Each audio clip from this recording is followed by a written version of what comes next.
Alors, il y a une polémique depuis quelques mois, effectivement, autour du médicament, voire même depuis l'affaire du Mediator notamment. La perte de confiance dans les médicaments, je ne pense pas qu'elle est réelle, car les personnes continuent à prendre leurs médicaments malgré tout. Il y a par contre un peu plus effectivement de questionnement de la part des patients, quelle que soit la maladie, sur les traitements qu'on va leur proposer, et un besoin de mieux comprendre les traitements qu'ils vont prendre, de connaître les effets secondaires avant de pouvoir mettre en place le traitement.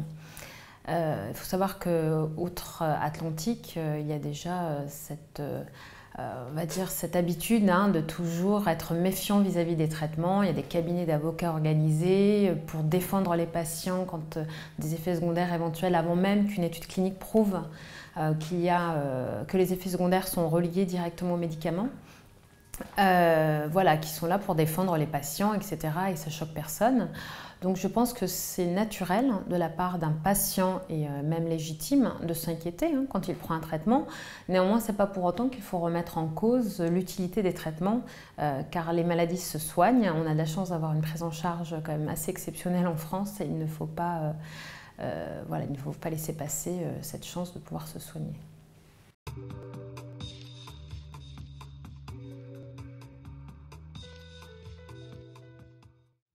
Actuellement, les associations de patients jouent un rôle important dans le système de santé. Elles ont un rôle médico-social, je dirais même presque indispensable, notamment concernant les maladies chroniques ou graves, car elles permettent à une majorité de patients d'obtenir une information claire, validée, d'être réorientés dans certains cas et surtout d'être accompagnés dans certaines démarches qui peuvent être pas simples parfois ou quand on est isolé, d'avoir le soutien indispensable pour mener à bien ces démarches, pour obtenir la prise en charge adaptée et ne pas errer sans traitement.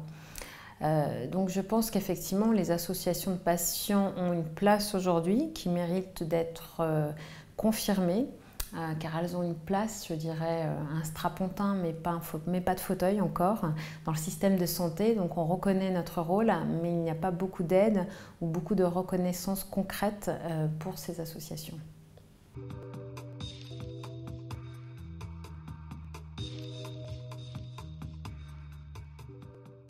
Il est tout à fait normal, en fait, effectivement, de perdre un peu confiance, on va dire, dans la sécurité du médicament, étant donné tout ce qui s'est passé récemment. Et c'est vrai que l'affaire du Mediator est une affaire très regrettable. En tout cas, on le pense fortement, parce que de nombreux patients ont subi des conséquences assez graves. Néanmoins, les patients français, je ne pense pas qu'ils aient perdu une confiance dans le médicament à proprement parler. C'est juste qu'ils vont être un peu plus suspicieux sur les effets secondaires.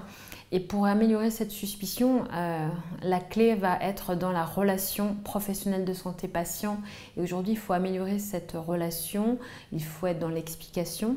Je pense que les associations de patients peuvent effectivement jouer un rôle capital en relation avec la NSM notamment, la HS, pour mettre en place des fiches pratiques sur les traitements qui concernent les pathologies dont elles s'occupent, afin de donner une information claire et validée à la fois sur l'indication, les effets secondaires et la gestion de ces éventuels effets secondaires, qui contacter, comment agir, etc. Donc il y a des choses à développer, que ce soit via les sites internet, des applications, voilà, énormément d'outils qui sont à disposition aujourd'hui.